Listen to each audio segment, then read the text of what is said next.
민수기 14장 6절에서 12절까지의 말씀입니다. 그 땅을 정탐한 자 중 눈의 아들 여호수아와 여분네의 아들 갈렙이 자기들의 옷을 찢고 이스라엘 자손의 온 회중에게 말하여 이르되 우리가 두루 다니며 정탐한 땅은 심히 아름다운 땅이라. 여호와께서 우리를 기뻐하시면 우리를 그 땅으로 인도하여 들이시고 그 땅을 우리에게 주시리라. 이는 과연 젖과 꿀이 흐르는 땅이니라. 다만 여호와를 거역하지는 말라. 또 그 땅 백성을 두려워하지 말라. 그들은 우리의 먹이라. 그들의 보호자는 그들에게서 떠났고 여호와는 우리와 함께 하시느니라. 그들을 두려워하지 말라 하나 온 회중이 그들을 돌로 치려 하는데 그때 여호와의 영광이 회막에서 이스라엘 모든 자손에게 나타나시니라. 여호와께서 모세에게 이르시되 이 백성이 어느 때까지 나를 멸시하겠느냐. 내가 그들 중에 많은 이적을 행하였으나 어느 때까지 나를 믿지 않겠느냐. 내가 전염병으로 그들을 쳐서 멸하고 내게 그들보다 크고 강한 나라를 이루게 하리라. 똑같은 사건, 똑같은 장소에서 똑같이 보았는데 그것을 보고 내리는 결론이나 그것을 보고 취하는 반응들은 사람에 따라 판이하게 달라지는 것을 우리는 종종 경험하게 됩니다. 수년 전에 지진이 일어나서 1분 동안에 10,000명쯤이 땅에 묻혀서 죽은 사건이 있었습니다. 그것을 보고 한 사람이 말했습니다.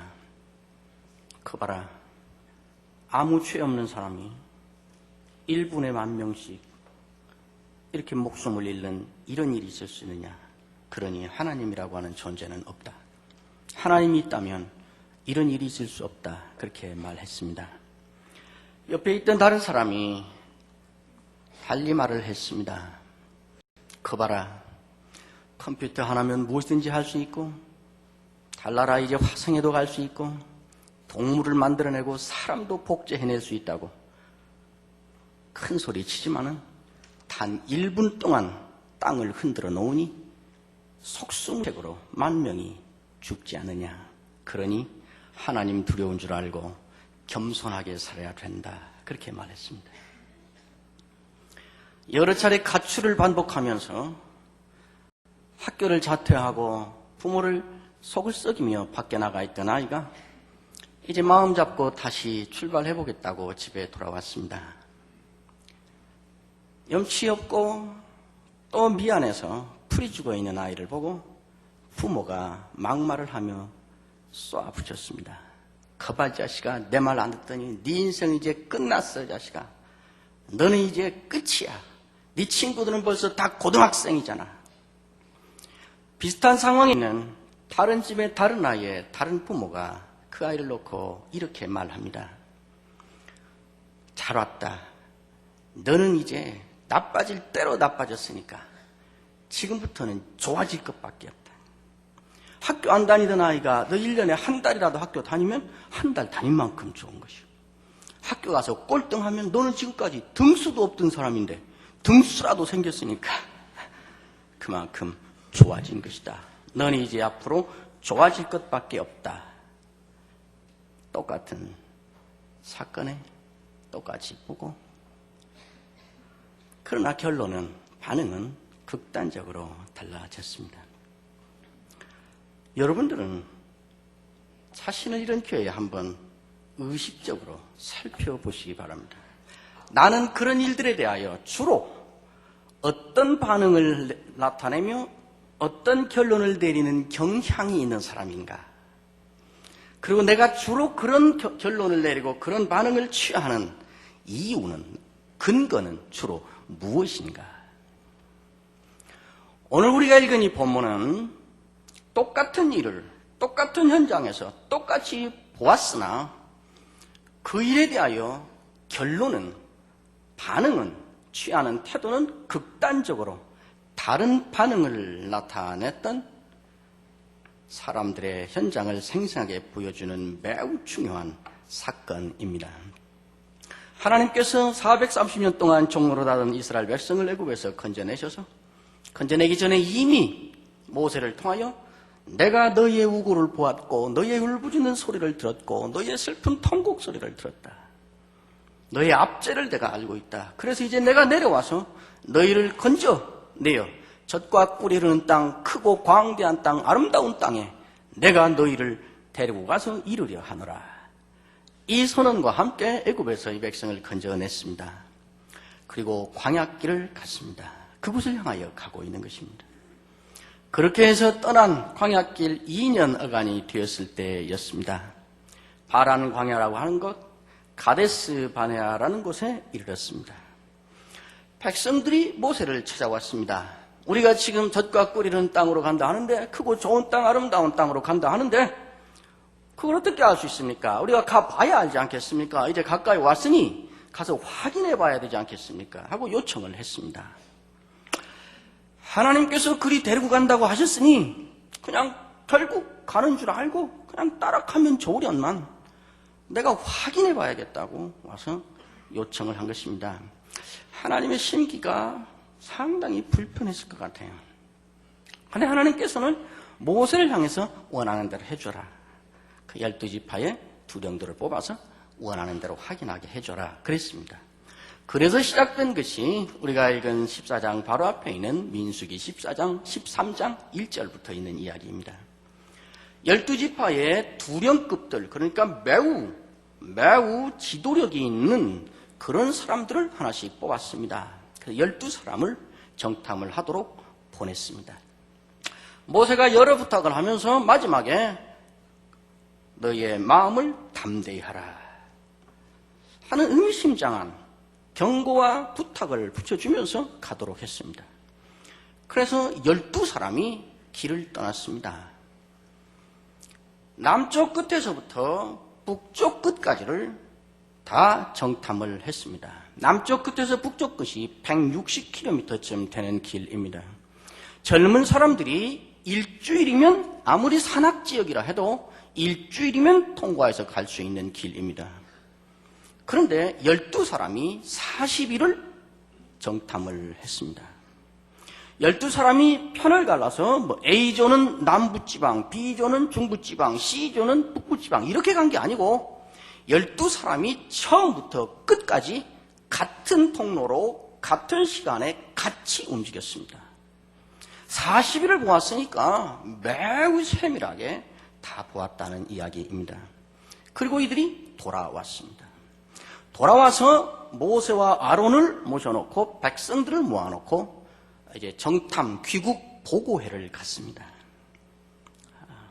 그것이 13장 25절부터 있는 이야기입니다. 13장 25절을 보면 40일 동안 땅을 정탐하기를 마치고 돌아와 바란 광야 가데스에 이르러 모세와 아론과 이스라엘 자손의 온 회중에게 나와 그들에게 보고하고 그 땅의 과일을 보이고 이제 보고회를 시작하는 것입니다.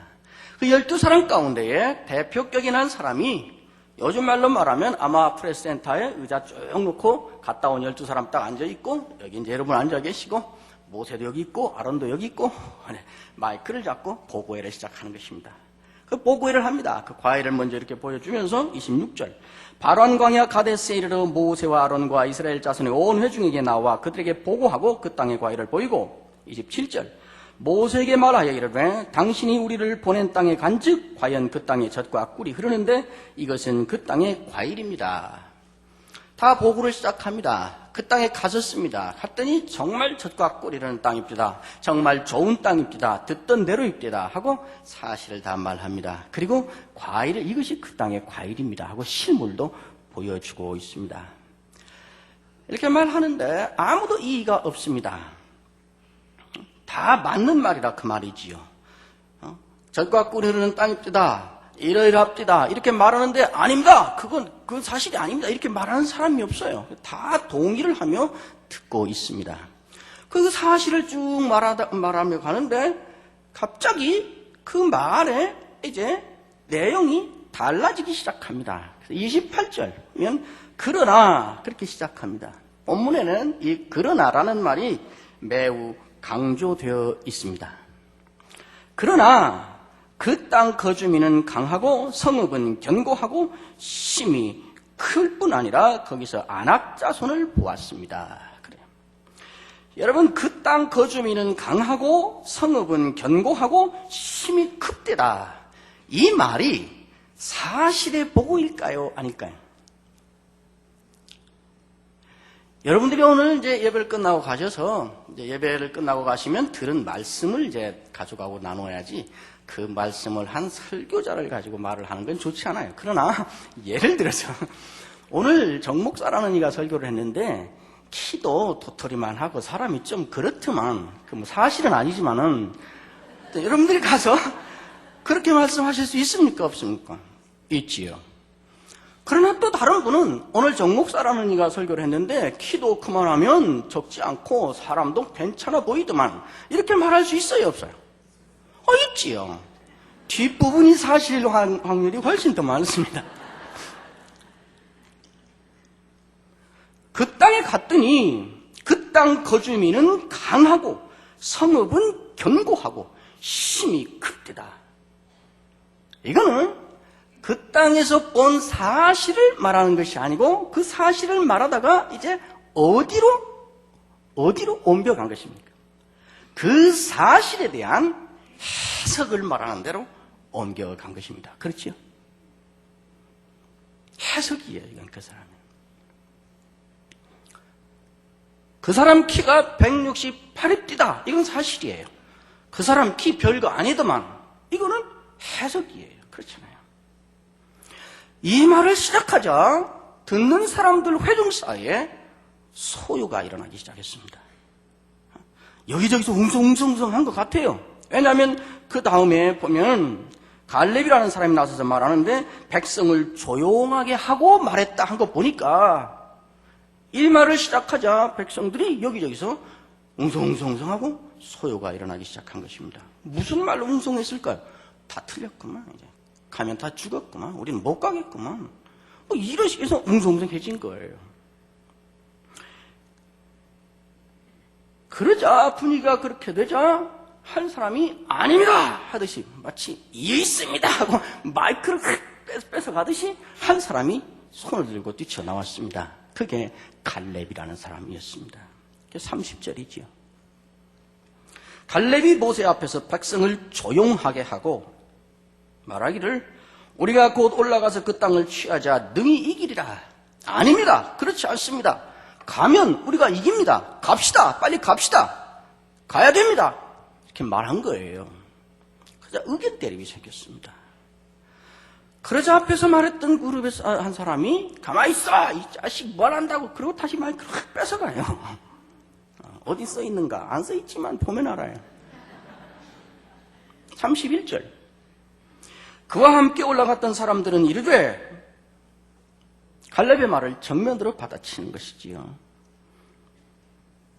그와 함께 올라갔던 사람들은 이르되 우리는 등이 올라가서 그 백성을 치지 못하리라. 그들은 우리보다 강하니라. 이스라엘 자손 앞에서 그 정탐한 땅을 악평하여 이르되 이들은 이미 못 간다. 가면 다 죽는다. 갈 수 없다. 이것은 불가능하다는 결론을 내려놓고 있었습니다. 자기가 내린 결론을 설득하고 관철시키기 위해서 하나님이 축복으로 주신 그 복 자체를 악평하며 자기의 주장을 관철하려는 데까지 나가버리고 말았습니다. 악평하여 이르되 우리가 두루 다니며 정탐한 땅은 그 거주민을 삼키는 땅이요. 이 주민을 삼키는 땅이란 말은 그 땅이 그렇게 악하고 나쁜 땅이라는 말이 아니라 그 땅은 너무 좋아서 우리 같은 것들이 들어가서 차지하고 있어도 다른 열강들이 욕심을 내서 계속 쳐들어와서 우리를 죽일 것이기 때문에 사람 잡아먹는 땅이다. 결론적으로 그 말입니다. 거기서 본 모든 백성은 신장이 장대한 자들이며 거기서 네피림 후손인 아낙 자손 거인들을 보았으니 우리는 스스로 보기에도 메뚜기 같으니 그들이 보기에도 그와 같았을 것이라. 계속해서 절대로 갈 수 없다. 가면 다 죽는다. 못 간다 하는 이야기를 매우 강하게 하고 있습니다. 네피림 후손 아낙 자손이 거기 있더라. 이 요즘 말로 바꿔서 무슨 말인가 하면 어느 지역에 장사를 좀 가서 정탐 갔는데 갔다 와서 그 지역은 양은이파가 꽉 잡고 있더라고. 이런 말이나 비슷해요. 전통적으로 역사적으로 이 네피림의 후손 아낙 자손들은 노아 시대부터 이 조폭 그룹이 완전히 가서 수탈하고 빼앗고 죽이고 아주 강팍한 이 조직 폭력배 집단으로 매우 유명해서 이스라엘 백성들은 이 사람들이 그 지역 잡고 있더라는 말만 들어도 협박당하고 걱정하고 공포심에 사로잡힌 모든 걸 동원해서 못 간다고 말하고 있습니다. 14장 1절에 보시면 이 말을 듣고 이제 백성들의 반응이 나타나고 있습니다. 온 회중이 그 소리를 듣고 소리를 높여 부르짖으며 백성이 밤새도록 통곡하였다. 밤새도록 곡을 하였다. 이렇게 말합니다. 여러분, 이 곡소리는 어디에서 나오는 소리지요? 초상집에서 나오는 소리지요. 이 10사람의 그 보고를 듣고 한순간에 온 나라가, 온 백성들이 초상집이 된 것입니다. 사실 이 역사의 시종일관을 자초지종을 다 알고 있는 우리가 볼 때는 오늘 이 저녁이 무슨 저녁이 되어야 맞는 저녁입니까? 축제의 밤이 되어야 되는 그 저녁입니다. 그런 땅을 주셨단 말이야. 우리가 그런 땅을 간단 말이야. 하나님이 우리에게 그걸 주셨단 말이야. 그리고 난리법석 춤추고 마시고 흔들고 소리 지르고 축제의 밤을 만들었어야 될 그 밤에 초상집의 밤을 만들었습니다. 저녁년에 곡을 했다 그러지 않습니까? 깊은 좌절과 낙심에 빠지고 그것이 분노로 변하였습니다. 이런 상황에 빠지면 그런 사람들이 언제나 나타내는 반응의 단계가 있지요. 첫째는 이 반응을 따라서 이 백성들도 그대로 단계별로 반응을 나타내고 있습니다. 첫째는 지도자를 원망하는 것입니다. 2절에 모세와 아론을 원망하며, 두 번째 단계는 그러한 자기들의 신세를 한탄하는 것입니다. 우리가 애굽 땅에서 죽었거나 이 광야에서 죽였으면 좋았을 것을 신세 타령하는 것입니다.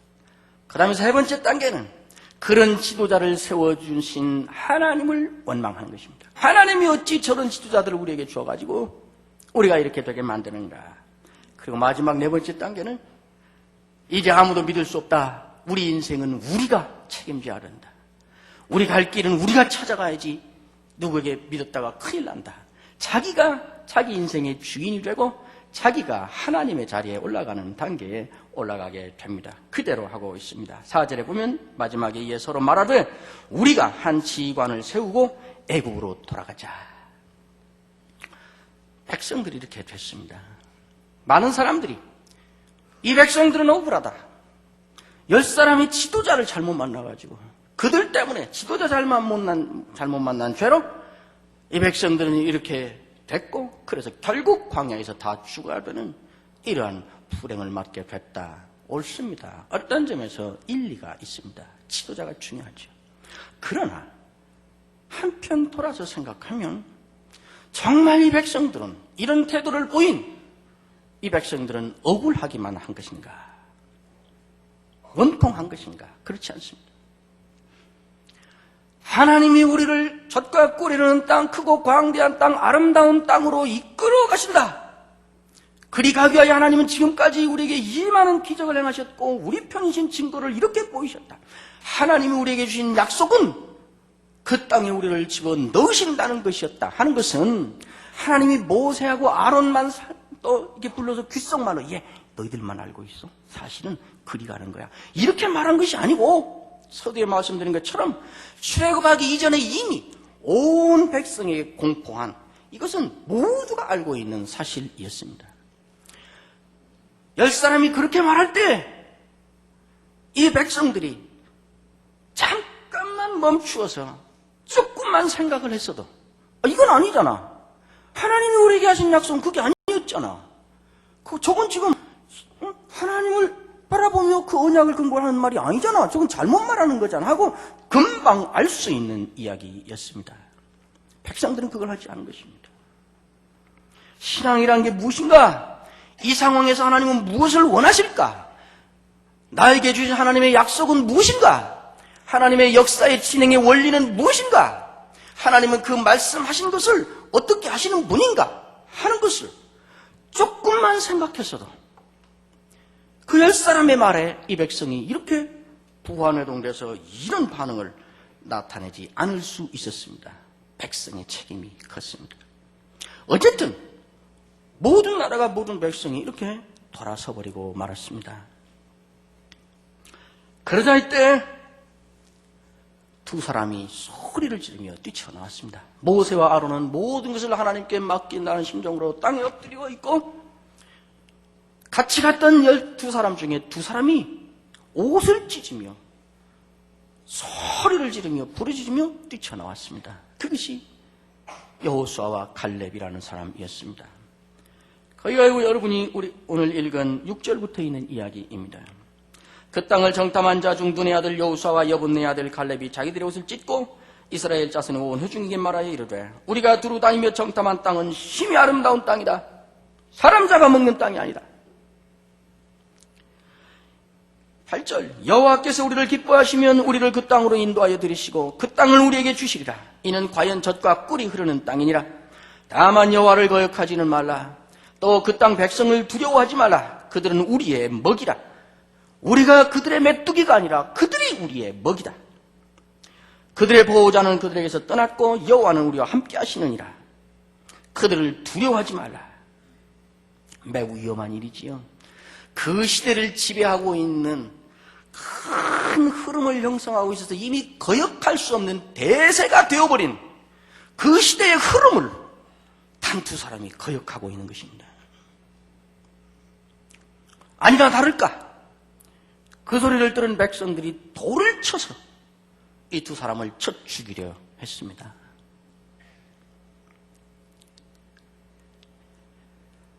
무엇의 문제일까요? 똑같은 것을 똑같이 가서 똑같은 시간에 똑같은 장소에서 똑같이 보고 똑같이 돌아왔는데 어떻게 해서 10사람의 생각과 두 사람의 생각이 이렇게 극단적으로 달라질 수 있을까요? 무엇이 문제일까요? 10사람은 겁이 많은데 두 사람은 겁이 없이 배짱이 좋아서 그런 것일까요? 10사람은 합리적이고 이성적이어서 앞뒤 사리 판단을 잘해서 합리적으로 분별을 하는데 두 사람은 세상 물정도 모르고 객기만 살아서 객기를 부림으로 생긴 차이일까요? 무슨 차이가 이 결과를 만들어냈을까요? 백성들이 돌로 쳐서 이 두 사람을 잡아 죽이려 하는 그 순간에 하나님께서 나타나셨습니다. 하나님께서 나타나셔서 무엇이 그 문제인가를 하나님이 판가름해 주십니다. 직접 하십니다. 그것이 10절이지요. 온 회중이 그들을 돌로 치려 하는데 그때의 여호와의 영광이 회막에서 이스라엘 모든 자손에게 나타나시니라. 그리고 하나님께서 이 10사람과 두 사람이 무엇이 문제인가 하는 것을 직접 판정을 하십니다. 여호와께서 모세에게 이르시되, 이 백성이 어느 때까지 나를 멸시하겠느냐? 내가 그들 중에 많은 이적을 행하였으나 어느 때까지 나를 믿지 않겠느냐? 무엇이 문제인가? 배짱의 문제도 아니고 세상 물정을 아는 합리성의 문제도 아니고 하나님에 대한 믿음의 문제였다고 하나님이 말씀하는 것입니다. 이들이 어느 때까지 나를 믿지 않겠느냐? 이 뒤에 바로 뒤에 가서 이렇게 말한 여호수아와 갈렙에 대하여서는 하나님이 한참 뒤에 가서 판단하시는데 오직 갈렙은 그 마음이 온전히 나를 좇았다 이렇게 말씀하고 이거 차이였습니다. 이건 한마디로 하나님에 대한 믿음의 차이였습니다. 이 믿음을 하나님은 두 가지 방식으로 여기서 달리 말하고 있습니다. 하나님이 지금까지 베푸신 은혜와 하나님의 약속과 하나님이 그것을 약속을 성취하여 지금 지내오는 과정에 베푸셨던 은혜와 기적들을 기억하지 아니하고 과거의 하나님의 약속과 하나님의 은혜를 기억하지 않음이 하나님을 믿지 않음으로 가는 결정적인 근거라고 말씀하고 있습니다. 이러한 믿음 없음의 결과가 무엇인가를 또 말씀하고 있습니다. 믿음 없음은, 그래서 하나님을 믿지 않음은 단순히 불신이고 단순히 손해보고 마는 차원에 속하는 것이 아니고 하나님을 멸시하는 것이 되는 것이라고, 하나님은 이 짧은 한마디 말 속에 매우 심각한 내용을 담아서 말씀하셨습니다. 내가 지금까지 베푼 기억과 내가 너에게 준 언약을 기억하지 않고 나를 믿지 않다. 그래서 그것이 나를 멸시하는 것이 됐다. 이것 차이였습니다. 그리고 하나님은 그 처분을 내리십니다. 12절부터 긴 내용이 이렇게 하나님을 믿지 아니함으로 하나님을 멸시한 이 사람들에 대한 하나님의 처분입니다. 그 10명은 14장 37절 38절에 보시면 그 10명은 그 자리에서 재앙을 받아 죽었습니다. 백성들은 어떻게 되는가? 14장 28절 29절에 보시면 내가 내 귀에 들린 대로 너에게 하겠다. 광야에서 죽으면 차라리 좋겠다며? 그러면 죽게 해줄게. 그래서 이들은 광야에서 다 죽었습니다. 이 일 있기 전에 인구조사할 때 인구가 60만 3,550명이었습니다. 그때 총인구가 200만이었습니다.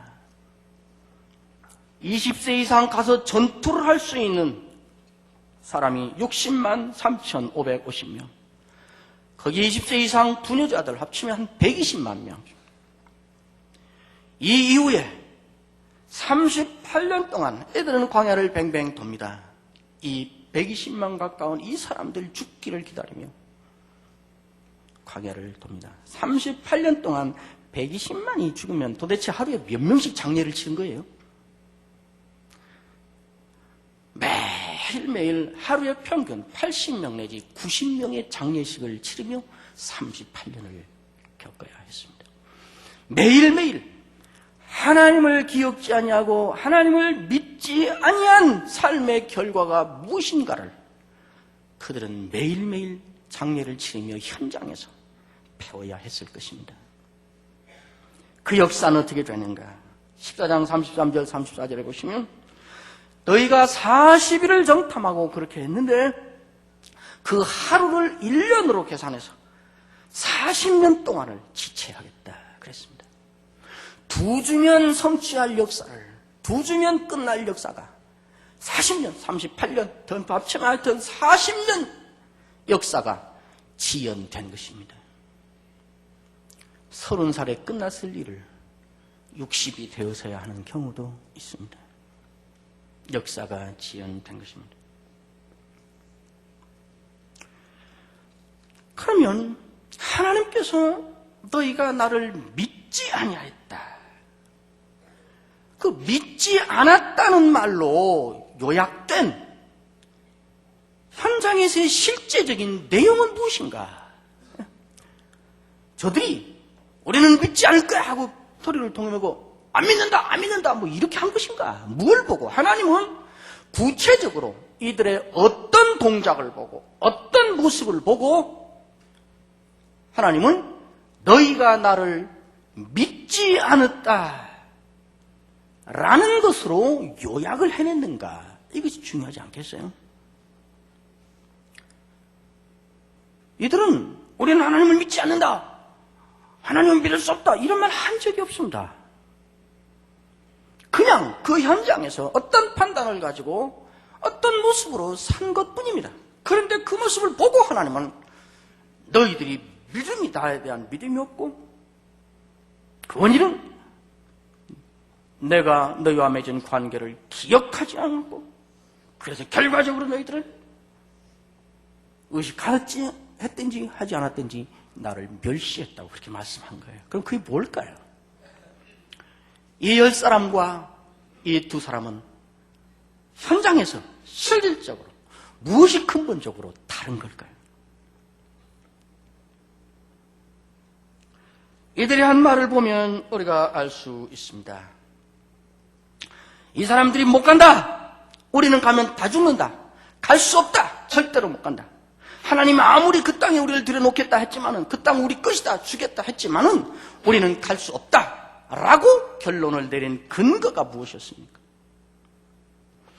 이 10사람은 계속해서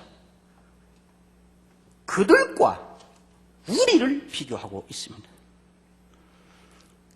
가나안에 정착하고 있는 그들과 들어가서 전쟁에서 그 땅을 빼앗아야 되는 우리를 비교하고 있습니다. 그들은 우리보다 크다. 그들은 우리보다 장대하다. 그들은 우리보다 힘이 세다. 그들은 상대하고 그들과 우리를 놓고 볼 때 그들은 거인이고 우리는 메뚜기다. 이들의 관심은 계속, 이들의 판단의 근거는 계속 그들과 우리를 비교함으로 근거를 삼고 있습니다.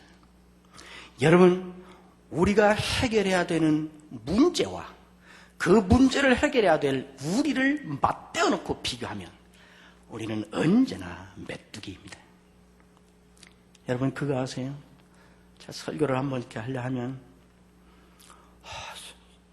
수천 명의 교인이 다 앉아서 앞에 나 혼자 세워놓고 아래층, 2층, 또 교육관 다 나만 쳐다보고 있는데 메뚜기 같아요. 메뚜기. 우리가 해결해야 될 직면한 시급한 문제들, 그러나 그 문제에 대하여 내가 갖추고 있는 것, 내 실력, 내 현실, 내 배경, 내 능력, 이것을 맞비겨 놓고 내가 이걸 해결해야 되는데 하고 생각하기 시작하면 우리는 언제나 메뚜기입니다. 다만 좀 큰 메뚜기, 좀 작은 메뚜기, 그 차이뿐입니다. 여호수아 갈렙은 왜 그렇게 담대합니까? 배짱이 좋아서, 세상 물정을 몰라서, 에라 어차피 된 거 말이라도 멋지게 해보자, 그래서 그거 아닙니다. 여호수아 갈렙은 계속해서 하는 말은 그들과 하나님을 비교하고 있습니다. 여호와께서 우리를 기뻐하시면 여호와의 뜻이면 그만하다. 그런데 그것이 여호와의 뜻이라는 것은 이미 언약으로 우리에게 밝혀졌다. 그러니 우리를 여호와께서 그 땅으로 인도하여 들이신다. 그 땅을 여호와께서 우리에게 주신다. 여호와를 거역하지 말라. 그 백성을 두려워하지 말라. 그들은 우리의 먹이라. 그들의 보호자는 이미 그들에게서 떠났고, 그러나 여호와는 그의 언약과 함께 우리와 함께 계신다. 우리의 문제와 하나님을, 우리를 붙들고 계시고, 우리에게 언약을 주시고, 우리에게 약속을 주고 계시고, 우리를 구원하셨고, 자기의 아들을 죽이셨까지라도 나를 자기 자녀 삼으시고 끝까지 나를 붙잡고 계시다고 약속하셨고, 간간히 그 은혜를 맛보게도 하셨거든. 그 하나님을 내가 해결해야 될, 내가 처부셔야 될 가난한 저 철병거를 가진 사람들과 맞비교해놓고 보면 내가 메뚜기가 아니라 언제나 그것이 우리의 밥입니다. 이 차이였습니다.